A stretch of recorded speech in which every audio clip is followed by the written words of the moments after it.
Kumusta? Magandang umaga po sa ating lahat mga ka-farmers, mga ka-viewers, mga subscriber from Luzon, Visayas at Mindanao, pati sa abroad at sa ibang bansa. So sa umagang ito ay bliss po tayo, no, kasi maga tayong nakapagbinta po. So mga ka-farmers, mga ka-viewers, sa umagang ito ay magpapasalamat po tayo palagi, no, ng ating pong magkapal, dahil alam po natin na kung wala siya ay wala po tayong magagawa. So yun po, no, mga ka-farmers, sa umagang ito mag-update na po tayo sa ating talong na dinidiligan kahapon. So ito na po mga ka-farmers, oh. So kita natin, no, parang nalalanta sila sa sobrang init mga ka-farmers. Then yung talong natin kahapon na dinidiligan ay pinipitasan din natin. So nakakuha tayo din, no, mga ka-farmers, hindi naman marami, at least meron tayong pang maintenance.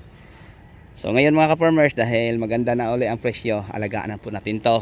Parang magbunga pa ng marami mga ka-farmers ang ating talong. Ayan na po. So ang pinapa-spray po pala natin mga ka-farmers, share ko lang po sa inyo, ay yung mumurahing insecticide. Ito ang gold, no? Gold, ito ang gold mga ka-farmers. Yan, si gold. Tapos foliar at saka yung apsa. So yung tatlo, yun po ang ating pinapa-spray ngayon para sa Prochot borer mga ka-farmers, no? Ang ating pinapa-spring gold ito para sa Prochot borer. Ayan po mga ka-farmers, oh. So ang dosage natin din mga ka-farmers, 1 gram, 1 litro, ginagawa lang po natin to ng 2 gram. So 500 ml po ang ating nilalagay.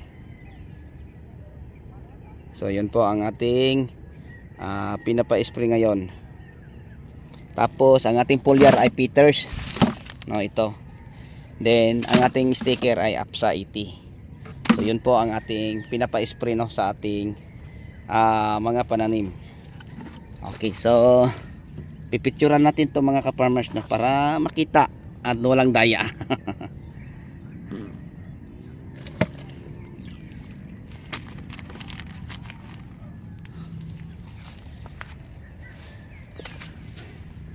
So yun po ang ating pinapa-spray gold para po sa Prochot borer mga ka-farmers. Then Apsa 80, yun po ang ating sticker spreader, at saka yung foliar naman natin ay Peters.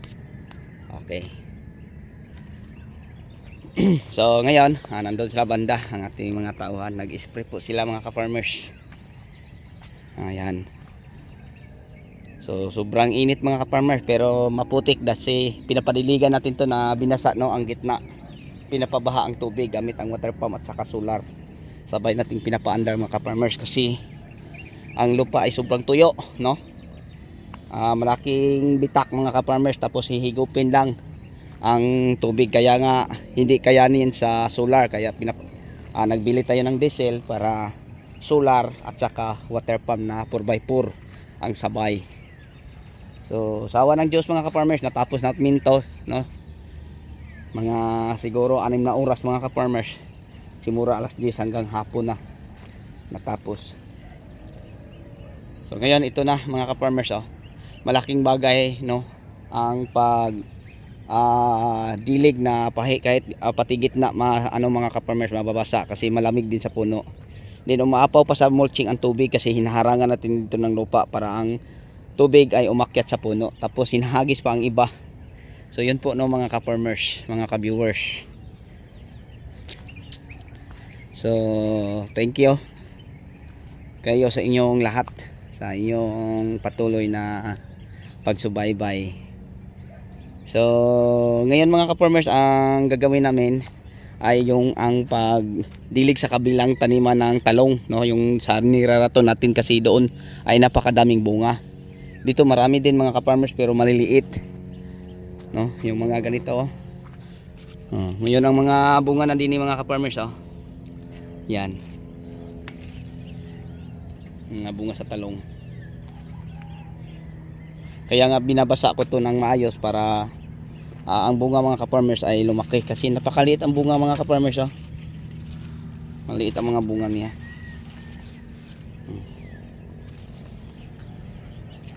Then padidiligan natin ng fertilizer. So yung talong natin mga ka-farmers, napakadaming bunga na po ito. Yan, oh. Kita nyo, oh. Yan, napakadaming bunga. Ang iba baluktot. So ngayon, alagaan na natin to ng maayos para ang bumunga ng maganda at maayos.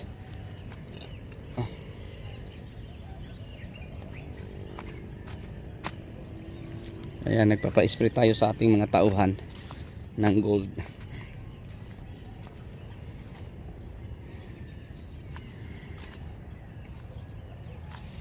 At saka foliar na Peters. And then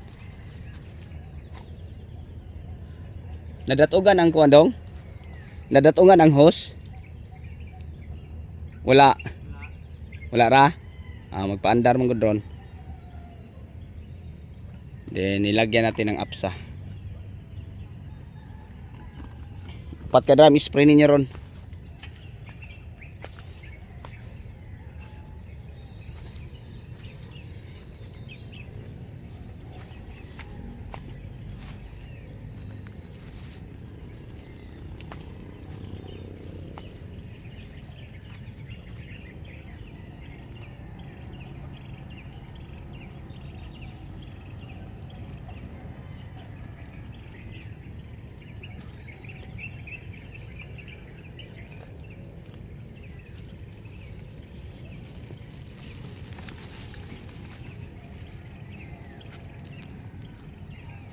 Maganda na ang tingnan. So mag-update ako din yung mga ka-farmers after 1 week, no, kung ano ang kinalalabasan sa ating inalagaang muling talong.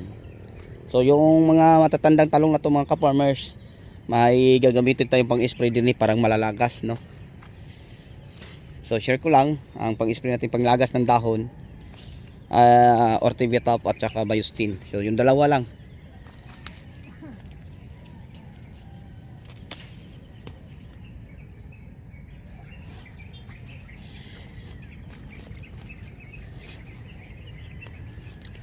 Pwede na yun mga ka-farmers.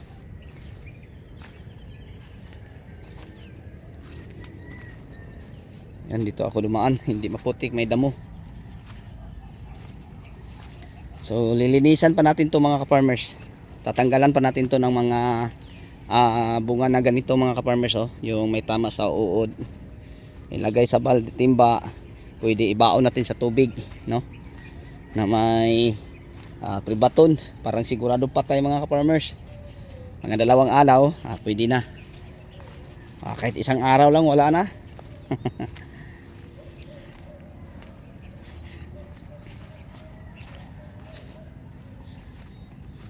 So kailangan pa natin to linisin. Tatanggalan ng mga bungang bansot o pangit, yung mga bungang may tama sa fruit shoot borer.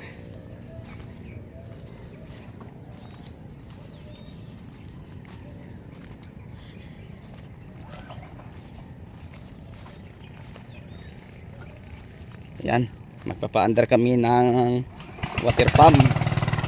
Yan, isang ano lang, oh.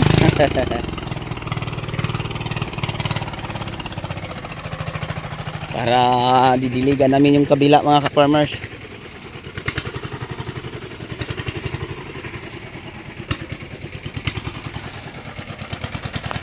Yan ang ating solar mga ka-farmers, oh. Ato ang aming tangkay. Yan, sabay namin tong papa-under rin.